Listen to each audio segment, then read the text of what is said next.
रोहित कुमार। आज बैठा हूँ जिला मैनपुरी में। और मैनपुरी में बता दूं, मेरे साथ ये शास्त्री मंडल बैठा हुआ है। कहीं ना कहीं आपको एक घटना जो पूरे देश में नहीं, पूरे विश्व में चर्चा का विषय बनी हुई है। एक कथावाचक जो कि ब्राह्मण गांव में कथा करने गए और उनके साथ ब्राह्मण समाज के लोगों ने अभद्रता की और उनके साथ ऐसी घटनाएं की जिससे कि यादव समाज में रोष है और शास्त्री मंडल में भी रोष है। तो आइए इनसे पूछने का प्रयास करते हैं कि सर, जो यादव होना क्या अपराध है और ये जो घटना हुई है इसको आप किस तरीके से देखते हैं। तो पहले तो आपका बहुत बहुत स्वागत है हमारे चैनल में। जी नमस्कार। जी और मैं तो यही कहूंगा जो हमारी बात जहाँ तक पहुंच रही हो आपके चैनल के माध्यम से, जी। और उत्तर प्रदेश की जनता से हमारा कहना है जो यादव। क्या नाम है आपका, पहले तो परिचय दे दीजिए। मेरा नाम सीटू माधव गिरोर से बिलोंग करता हूँ। अच्छा, जो घटना घटित हुई है कहीं ना कहीं उत्तर प्रदेश से लेकर पूरे देश में चर्चा का विषय बनी हुई है, किस प्रकार से देख रहे हैं। वो तो पूरे उत्तर प्रदेश में आक्रोश है जो ब्राह्मण समाज के लोगों ने अपमान किया है हमारे यादव कथावाचक का, जो मुकुटमणि शास्त्री जी थे, उनको एक उनके साथ में सहायक व्यास थे। उनके साथ में जो घटना घटित हुई है, जो गलत व्यवहार किया गया है, एक स्त्री की पेशाब उनके ऊपर छिड़की गई है, उनकी चोटी काटने का काम ब्राह्मण समाज के लोगों ने किया है। तो हम लोगों का कहना है कि इनका बहिष्कार किया जाए और ब्राह्मण लोगों से हम सभी लोग जितने भी यादव कथावाचक हैं, अन्य बिरादरी से कथावाचक हैं, कोई इनसे अपने घर में कार्य नहीं करवाएंगे। सर, क्या लगता है आपको कि इसमें क्या हकीकत है, जिस प्रकार से पहले चोटी काटी गई, फिर उसके बाद नाक स्पर्श किया गया, फिर उसके बाद क्या नाम उनके पेशाब भी डाली गई, किस प्रकार से आप देख रहे हैं, क्या हकीकत हो सकती है। अब हकीकत तो वो न्यूज के माध्यम से जो सुनने को मिल रही है, वो लोग बता रहे हैं कि ये कथा कहने यहाँ पे आए थे, ब्राह्मण बन के आए थे, या फिर देखने में चमार लग रहे हैं। आधार कार्ड देखा गया तो वो उनका यादव निकला, यादव लिखा हुआ था पीछे। तो भाई बेशक चमार होते, यादव यादव होते, अगर कथावाचक है कोई ब्राह्मण की कोई जाति तो होती नहीं है। अब ब्राह्मण है, मदरा का पान कर रहा है और मांस खा रहा है, तो वो काय का ब्राह्मण है। इन लोगों ने जो अपमान किया है इटावा जिला में, वो भी तो ये ठीक नहीं है। अच्छा, क्या आपको लगता है जो कथा है ये सिर्फ एक ही विशेष जाति को ही करने का अधिकार है। नहीं, अगर एक विशेष जाति को करने का अधिकार है तो एक ही जाति को सुनने का अधिकार होगा। भाई सब जनता को सुनने के लिए क्यों बुलाते हैं। गांव में अगर कोई भी बिरादरी है तो सबसे ये कहा जाता है कि हमारी कथा सुनो आगे। जब एक जाति की कथा कर सकते हैं तो एक ही जाति की कथा सुनने के हकदार होंगे। कहीं ना कहीं यही बात अखिलेश यादव ने भी कही है कि जब सब समाज के लोग सुन सकते हैं तो सब समाज के लोग कह क्यों नहीं सकते हैं, कैसे देखते हैं आप? नहीं, ये बात बिल्कुल सत्य है। अगर सब लोग सुन सकते हैं तो सबको कहने का अधिकार है। विद्वान की कोई जाति नहीं होती है, विद्वता का परिचय हर व्यक्ति दे सकता है, चाहे वो किसी जाति से हो। सर, लगातार आप भी इसी क्षेत्र में काम करते हैं, लगातार लोगों के बीच में जाते हैं, क्या आपके साथ भी एक दो घटनाएं ऐसी कभी हुई हो जो कि आपके सामने आई हो। नहीं, ऐसी घटना तो मेरे पास कोई हुई नहीं। और पहली बात तो ये है कि मैं ब्राह्मण लोगों में कथा कहने जाता ही नहीं हूँ, क्योंकि इनका रवैया पहले से हम लोगों को मालूम है। हमारे स्वामी जी रहे कथावाचक, जब उन्होंने समाज में कथाएं नहीं की, आला सम्राट जी रहे, स्वर सम्राट जी रहे, और ज्यादातर हमारी यादवों में, अन्य बिरादरियों में कथाएं होती हैं। ये लोग हमको बुलाते हैं और वहाँ हम लोग जाते हैं, कथाएं कहते हैं। कोई गलत व्यवहार होता ही नहीं है। और जो अब ये गलत व्यवहार हुआ है, ये शर्मसार मामला है। इस पर संज्ञान लिया जाए, चाहे सरकार के माध्यम से हो, चाहे वो कोर्ट के माध्यम से हो। हाँ, मेरे साथ एक शास्त्री जी और हैं, बहुत प्रचलित हैं, बहुत पुराने हैं, काफी प्रसिद्ध भी है क्षेत्र में। पहले तो आप अपना परिचय दे दें, क्या नाम है आपका। जी नमस्कार, मेरा नाम प्रवीण शास्त्री है जी। मैं यहीं गिरोर से ही बिलोंग करता हूँ। वैसे गांव नगला गया है, शायद आप जानते हो। जी। अच्छा सर, आपने देखा है कि लगातार पुलिस ने भी अपना काम कर लिया है, 4 लोगों को गिरफ्तार कर लिया है। कितने सहमत है इस चीज से कि 4 लोग गिरफ्तार हो गए और इस घटना पर एक और निकल कर आया है कि छेड़छाड़ हुई थी उस महिला के साथ। ये उनका बयान था कल उसी महिला का। तो किस प्रकार से देखते हैं। देखिए, जो वीडियो वायरल हुआ था प्रारंभ में, जी। उस पूरे वीडियो में उसकी चोटी काटी जा रही है शास्त्री जी की। उसमें ये कहा जा रहा है तेरा दुस्साहस कैसे हो गया, जो ब्राह्मणों के गांव में आकर गद्दी बैठे कथा पढ़ने का हिम्मत कैसे हो गई, इसीलिए तुझे ये सजा मिल रही है। उसमें ऐसी चरित्र पर कोई उंगली नहीं उठाई गई है। ये केवल अपने आप को बचाव के लिए आखिरी दांव चला गया है, क्योंकि उस महिला की जो पेशाब था उन कथावाचकों ऊपर छिड़का गया, उन्हें शुद्ध किया गया। अब बताइए कितना पवित्र हो सकता है। और फिर वो महिला कितनी संस्कारवान मानी जाए। कहा गया बहु मूत्र लाओ, और बहु तुरंत ले आई। आप अंदाजा करें। हम तो केवल इतने आक्रोशित हैं, इतने क्रोधित हैं। इनसे हम पूछना चाहते हैं क्या हम हिंदू नहीं है। अगर हिंदू हम नहीं है, हिंदू एक विशेष जाति है, तो हिंदू धर्म तुम्हें मुबारक। बात ये ना, अगर कथा ब्राह्मण ही पढ़ सकता है तो ब्राह्मण ही कथा पढ़े और ब्राह्मण ही कथा सुने। हम तो अपने कृष्ण का चरित्र कहते आए और कहते रहेंगे। अब बात रही बदले की भावना की, तो हम बदले की भावना के लिए हम उनसे युद्ध नहीं कर रहे, लड़ नहीं रहे, लड़ने का काम हमारा नहीं है। अगर हम आपके यहाँ कथा नहीं पढ़ सकते तो आप हमारे घर में या हमारे किसी भी जाति, चाहे कोई जात हो ब्राह्मण छोड़ करके, आप हमारे यहाँ हवन कर सकते, कोई भी संस्कार नहीं कर सकते जन्म से लेकर मृत्यु तक। हम सब लोग अपना हवन कर लेंगे, हम तगा भी बांध लेंगे, हम शादी भी पढ़ लेंगे, हम विवाह भी पढ़ लेंगे। हम ब्राह्मण जात के किसी भी व्यक्ति को दरवाजे पर किसी कार्य में सम्मिलित होना देखना नहीं चाहता हूँ। यही निवेदन सब समाज से करेंगे कि आप जितने भी संस्कार हैं, 16 संस्कार, कोई भी संस्कार में आप ब्राह्मणों को बुलाएंगे तो हम जैसे लोग तुम्हारे यहाँ पानी पीने नहीं जाएंगे। जी जी अच्छा, लगातार आप कह रहे हैं कि यादव समाज से अपील भी कर रहे हैं। अभी एक सूचना भी मिली है, सैफई में चित्रलेखा है जो कि ब्राह्मण समाज से ही आती है, कथावाचक का है, वो भी आ रही है, उनका भी कार्यक्रम लगा है। किस प्रकार से आप देख रहे हो, क्या कहना चाहेंगे इस पर? भाई, यादव समाज ने कभी किसी को गलत दृष्टि से देखा ही नहीं। हम तो ब्राह्मणों का सम्मान करते चले आए। द्वापर युग से देख लीजिए, ब्राह्मणों के पैर नहीं छुए क्या? लेकिन अब जैसे आपने पूछा, सैफई में कथा करने के लिए चित्रलेखा जी आ रही, लेकिन इस घटना से पहले वो कथा बुकिंग हो चुकी होगी और शायद आज उन्हें दर्द भी होगा कि हमने इन्हें बुला करके भी गलती की है, लेकिन अब आ रही है तो उनका भी सम्मान है। लेकिन अब प्रवचन क्या करती है यहाँ बैठ करके, और धीरे धीरे आंखें खुलेंगी, ये आना बंद हो जाएंगे। ब्राह्मण जात का व्यक्ति यादवों के यहाँ, बघेल के यहाँ या ब्राह्मण को छोड़ किसी भी जात के यहाँ, राजपूत के यहाँ कोई कर्मकांड करने के लिए नहीं आएगा और ना ही हम लोग उन्हें बुलाएंगे। अच्छा, यादव होना अपराध है क्या? यादव होना ही तो अपराध है। इनकी दृष्टि में ब्राह्मण को छोड़ करके सब शूद्र हैं और हमारी दृष्टि में तुम्हारे जैसे ब्राह्मण ही नीचे अछूत हैं, तुम्हें तो छूना भी पाप है। अब उन्होंने अपनी महिला को आगे कर दिया है। ये आखिरी उपाय है उनका। अगर महिला उस दिन ये नहीं कह सकती इन्होंने हमें छेड़ा है, और महिला क्या कह रही, दोनों ने छेड़ा है, दोनों ने छेड़ा है। और कब? 4 दिन के बाद छेड़ा है।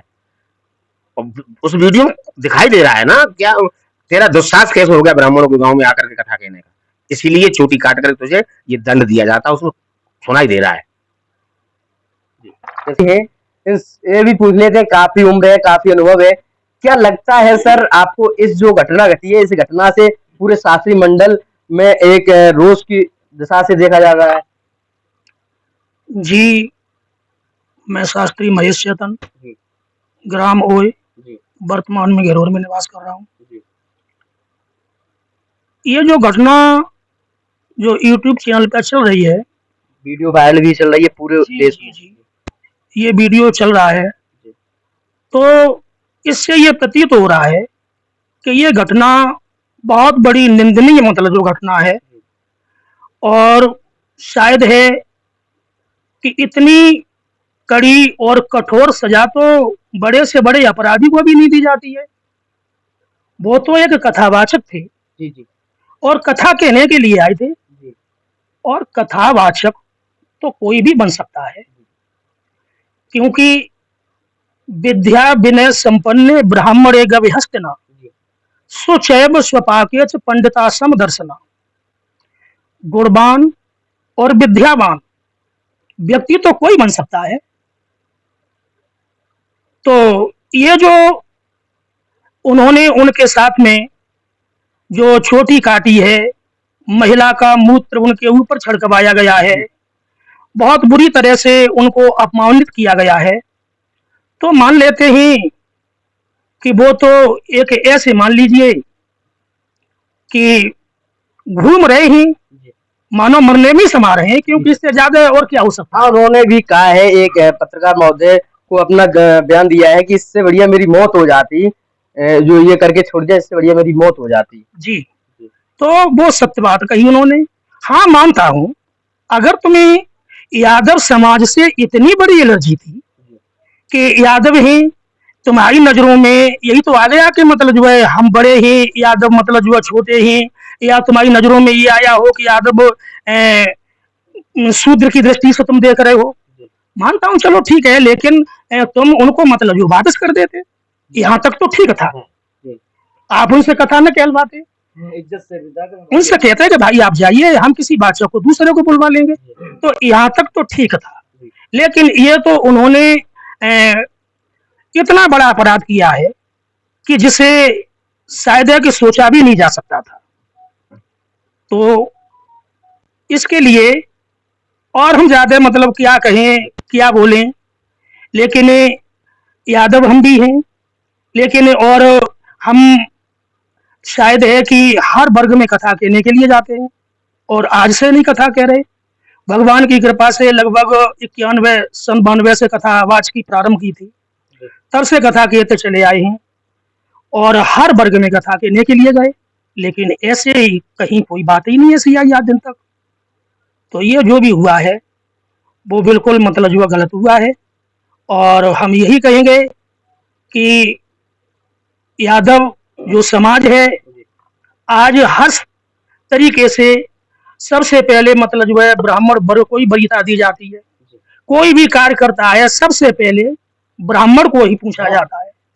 तो हम जब आप लोगों को इतना बड़ा सम्मान दे रहे हैं और फिर भी आप लोग हमें शूद्र की दृष्टि से देख रहे हैं, तो हम यादव समाज से ये कहना चाहेंगे कि अब तो आंखें खोलो, अब तो आंखें खोल लीजिए, क्योंकि आप लोग देख रहे हैं इससे ज्यादा और क्या हो सकता है। क्योंकि ऐसी बात नहीं है कि यादवों में विद्वान न हो, यादवों में एक से एक बड़े बड़े विद्वान हैं। तो बस यही हमारा कहना है। ये जो भी घटना हुई है, प्रदेश के मुख्यमंत्री से क्या मांग करेंगे आप इस घटना को लेकर?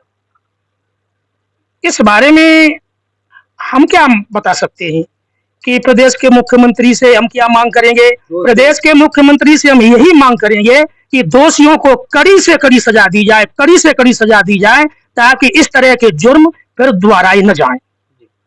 मैं यही मांग करूंगा।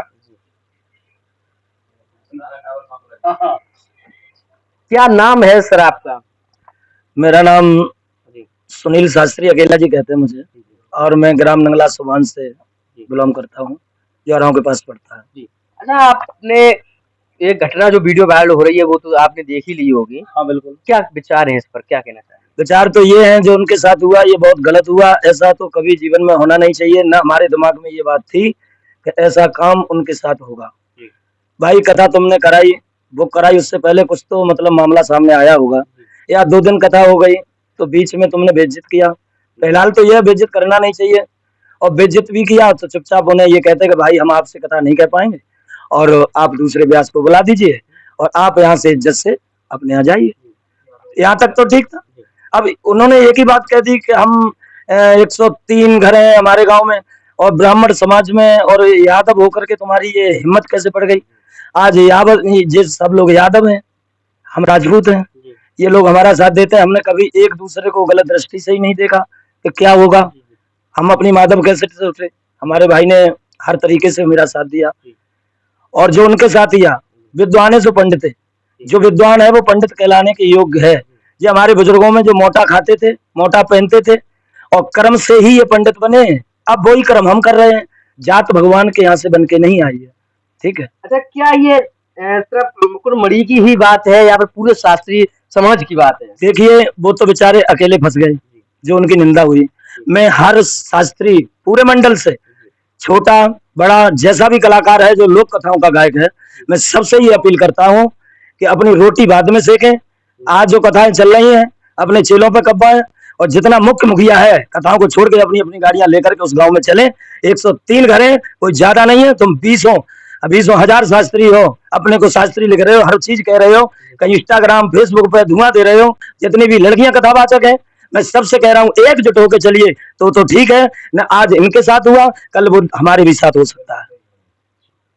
तो क्या इस घटना को लेकर शास्त्री परिवार की तरफ से कोई बड़ा आंदोलन किया जाएगा? हम तो ये कहते हैं सब धरने पे बैठो, सब एकजुट होकर। अगर हमारे प्राण भी जाएंगे हम प्राण देने को तैयार हैं भगवान के नाम पे, हम पीछे नहीं हटेंगे। हमारी जान चली जाए, लेकिन मैं ये कहता हूँ सब एकजुट होकर चलें। ये नहीं है कि किसी से फोन करो कोई आ नहीं रहा है, कोई बहाने बना रहा है, कोई कुछ कर रहा है। क्या भगवान की कथा होती तो नहीं जाते तुम? कथाएं तो आगे भी कहनी है, और कल तुम भी फंस गए फिर क्या होगा। वो तो बेचारे ठीक है, जिंदा है, लेकिन हम तो ये कह रहे हैं किसी की बहन बेटी देख रही है, किसी का बहनोई देख रहा है, किसी का साला देख रहा है, किसी की पत्नी देख रही है, जो मूत्र छिड़क करके उनके ऊपर बेइज्जत किया गया, नाक रगड़वाई गई। हम तो आत्महत्या कर लेते, इससे ज्यादा क्या करें। उनको धन्यवाद है जो आज पृथ्वी पर जिंदा घूम रहे हैं। तो मेरा सबसे ये कहना है जितने भी शास्त्री मंडल है, छोटा बड़ा, सब एक दिन एकजुट होकर के यहाँ से धरना प्रदर्शन करें और वहां चले। 103 ही तो घर है, कोई ज्यादा थोड़ा ही है। ब्राह्मण हमारे यहाँ भी है, अगर ऐसा होगा तो मेरे यहाँ तो देखिए ब्राह्मण नहीं आता है, मेरे यहाँ तो मैं अपनी समाज में हर चीज कराता हूँ, चाहे कथा कराऊं, चाहे हवन कराऊं, जो भी पूजा पाठ होता है मेरे यहाँ नो ब्राह्मण। और अब तो अपने गांव में भी नहीं जगने दूंगा, यहाँ तक होगा तो। क्या ये सब एक धर्म और जाति के नाम पर नफरत फैलाने का काम हो रहा है? ये जात पात तो ये लोग कर रहे हैं, ब्राह्मण अपने को बड़ा अच्छा समझते हैं। मतलब चलो ठीक है, बुजुर्गों ने तुम्हें आगे बढ़ावा दे दिया, तुम्हारा कर्म था ये करने के लिए। जात पात किसी की भगवान के यहाँ से तो नहीं लेके आई ना, यहाँ पे ही तो हम तुम कह रहे हैं कि जात पात है, मरने के बाद तुम्हारी भी क्या जात है ये भी बता दे। यही तुम ब्राह्मण हो, मरने के बाद क्या कहलाए जाओगे? कर्म प्रधान है, कर्मों के अनुसार तुम्हें भी परमात्मा तुम्हें भी दंड देगा। और मैं तो ये कहता हूँ कड़ा से कड़ी सजा इन्हें मिलनी चाहिए हर हाल में, और तभी हम लोगों के दिल में शांति मिलेगी। अन्यथा आज ऐसा हुआ है, कल और आगे होगा, और हम लोग ऐसे ही इससे आगे भी कुछ आगे कर सकते हैं। क्या नाम है आपका? मेरा नाम हिमांशु माधव है और मैं सराय अगैर का रहने वाला हूँ। हमारा डिस्ट्रिक्ट पड़ता है फर्रुखाबाद। अच्छा, क्या कहना चाहेंगे युवाओं के लिए, क्योंकि आप युवा हैं, आपकी शुरुआत है अभी, आप भी कथा कहते हैं, क्या कहना चाहेंगे? पहली बात तो ये है कि जो घटना हुई है और जो घटना में जो ब्राह्मण जाति के लोगों ने जो शास्त्री जी के साथ में जो ये व्यवहार किया है, ये बहुत गलत बात है। क्योंकि किसी को बुला करके अपने दरवाजे पर और उसे अपमान करो तो ये बहुत बड़ी बात है। क्योंकि ये इतनी बड़ी बात नहीं है कि हमारे स्वामी आधार चैतन्य जी बाबा वो कई दिन से कथा कह रहे हैं, मतलब हम जब पैदा भी नहीं हुए होंगे तब से भागवत कह रहे हैं, लेकिन आज तक हमने इतने बड़े हो गए अभी तक हमने कभी ऐसी चर्चा हमें सुनने को ही नहीं मिली। लेकिन जो अब हुआ है ये बहुत गलत हुआ है। और मैं मतलब सभी लोगों से कहना यही चाहूंगा, जितने भी हमारे कथावाचक लोग हैं, जितने भी चाहे मतलब ब्राह्मण समाज को छोड़ करके उसके बाद हमारे कई बिरादरी के मतलब कथावाचक हैं, सबसे कहना यही चाहूंगा कि जो ये हुआ है तो मैं सबसे हाथ जोड़ के निवेदन है कि कोई भी कथावाचक, और मैं तो यही कहूंगा कि मैं अपने और पास में अब मुझे जितनी नफरत हो चुकी है ब्राह्मण लोगों से हद से ज्यादा, क्योंकि इन्हें अगर सबसे ज्यादा अगर किसी ने अगर इन्हें सबसे ज्यादा सम्मान किया है तो केवल यादव समाज के लोगों ने किया है, लेकिन अब इन्हें कोई सम्मानित करने वाला किसी जगह पर नहीं है। और युवा साथियों से भी यही निवेदन है कि जो इस टाइम हो रहा है अब आंखें खोलो और उस चीज को देखो कि अब ये हो क्या रहा है हम लोगों के साथ में। क्योंकि हमने तो कभी ऐसा सोचा भी नहीं था कि ये लोग ऐसा करेंगे। और सीधी बात यह है कि सबसे हाथ जोड़ के निवेदन है कि जो इन लोगों ने किया है वो या तो आकर के जैसा अपमान किया है माफी मांगे आकर के, और नहीं मांग रहे हैं तो कोई बात नहीं, ठीक है तुमने चलो वो गए, लेकिन अब आपने जब कथा बांधी थी तब भी तो पूछ सकते थे कि कौन सी आपकी बिरादरी है, कौन बिरादरी से नहीं हो। मतलब 2 दिन कथा कहलवाने के बाद में फिर शास्त्री जी को अपमानित किया है और उन्हें जलील करके वहां से भेजा गया है, फिर उनके ऊपर दोषारोपण लगा दिया कि इन्होंने ऐसे ऐसे छेड़खानी की तब इनके साथ ये हुआ। क्या वीडियो सब लोग नहीं देख रहे? जिस टाइम उन लोगों ने वीडियो बना करके सोशल मीडिया पर डाली थी उसमें भी तो साफ बातें आ रही हैं। बहुत बहुत धन्यवाद। मेरे साथ सीटू शास्त्री कहीं ना कहीं अपने आप में एक चर्चा का विषय भी बने हुए हैं, पूरे प्रदेश में इनको जाना जाता है। सर, आपसे एक लास्ट सवाल है कि एक समय था कि सुदामा और श्री कृष्ण की मित्रता पूरे विश्व में उनका नाम लिया जाता है, उनकी मित्रता को लेकर आदमी हर एक जगह उनका संदेश देता है। आज वही ब्राह्मण समाज, यादव समाज अलग अलग जा रहा है, क्यों? नहीं, सुदामा एक पहुंचे हुए ब्राह्मण थे और रावण भी ब्राह्मण थे, प्रकांड विद्वान में नाम आता है रावण का। तो सुदामा की बराबरी और रावण की बराबरी भी ये नहीं कर सकते, सुदामा की तो छोड़ो भाई। रावण ने मरने की हालत में ये बात कही थी कि 2 बातें केवल कहनी है, शुभ कार्य शीघ्र करना अच्छा, और दुष्कर्म टले उसको टालो, उसका सदैव टलना अच्छा। और ये दुष्कर्म टाल तो नहीं रहे, दुष्कर्म आज के ब्राह्मण कर रहे हैं। और हम लोगों में इतनी वैमनस्यता बनी हुई है यादव समाज और अन्य जाति के लोगों में कि इन्हें ही बुलाते हैं, इनसे ही डेटें छटवाते हैं कि शुभ कब है, अशुभ कब है, क्या है क्या नहीं है। तो मेरा तो ये कहना है कि डेटें मत छटवाओ। जो रावण ने कहा था शुभ कार्य है, बगैर डेट के ही कर डालो। इन्हें पूछने ही मन जा कुछ भी। अरे इन्हें पूछोगे तो इन्हें पैसा दे दो तो वही डेट निकल आती है, और पैसा न दो तो फिर डेट ही नहीं निकलती है सालों साल तक। तो ये वैमनस्यता फैला रहे हैं समाज में और समाज को एक ही नहीं होने दे रहे हैं। और हमारे जो यादव कथावाचक हैं उनसे भी हमारा कहना है, तुम अंधे बने बैठे हो, तुम चिल्ला रहे हो कहीं यूट्यूब पे, कहीं ट्विटर पे, कहीं फेसबुक पे, कहीं इंस्टाग्राम पे, और तुम अपने पे कटाक्ष कर रहे हो। कहीं इसके ऊपर कटाक्ष है, कहीं वो विद्वान है, कहीं ये विद्वान है, कि उससे ज्यादा हम जानते हैं, उससे ज्यादा हम जानते हैं, कहीं किसी पे FIR, कहीं। अब कहाँ चले गए ये सब लोग? मैं तो ये कहूंगा कि सब लोग एकजुट होकर के एक बुलंद आवाज निकालो और जय यादव जय माधव का नारा देते हुए, सबको एक लेते हुए, केवल ब्राह्मण को अलग करके सब जाति एक हो जाओ और इनसे बदला लेने का काम हम सभी लोग करेंगे। जैसा कि मेरे साथ से ये शास्त्री परिवार था, काफी शास्त्री की संख्या में लोग बैठे हुए थे। उन्होंने बताया कि हमेशा हम शास्त्री के खिलाफ जहां भी अन्याय होगा वहां खड़े हुए। बने रहिए हमारे साथ, हम आपको एक नई खबर हमेशा दिखाने का। और पत्रकार साहब, मेरा ये कहना है कि जो यादव हैं, जो इधर उधर भाग रहे हैं, कोई इधर भाग रहा है, कोई इधर भाग रहा है, कोई इस पार्टी में, कोई इस पार्टी से हमें कोई लेना देना नहीं है। यहाँ सम्मान की बात है। मेन बात यह है कि यादव के यहाँ अगर कोई ब्राह्मण कोई कार्य करता हुआ मिलता है तो हम उसका भी बहिष्कार करेंगे। हमारे गांव में, हमारे क्षेत्र में कोई ब्राह्मण हमें हवन करता हुआ, कथा पढ़ता हुआ या विवाह पढ़ता हुआ मिलता है तो हम उसके यहाँ निमंत्रण खाने नहीं जाएंगे। हाँ, तो ऐसा हम करेंगे तभी इनका बहिष्कार हो पाएगा। ये आपकी तरफ से संदेश है। जी, संदेश है बिल्कुल। और सभी से कहना है, एक हो जाओ और एक होकर के आवाज निकालो और इनसे बदला लो। तो जैसा कि इन्होंने अपने अपने विचार रखे और उन्होंने कहा कि अगर क्षेत्र में भी कहीं ब्राह्मण समाज अगर कोई भी कार्य करते हुआ दिखाई दिया यादव समाज के यहाँ तो हम उनका बहिष्कार करेंगे। तो बने रहिए हमारे साथ।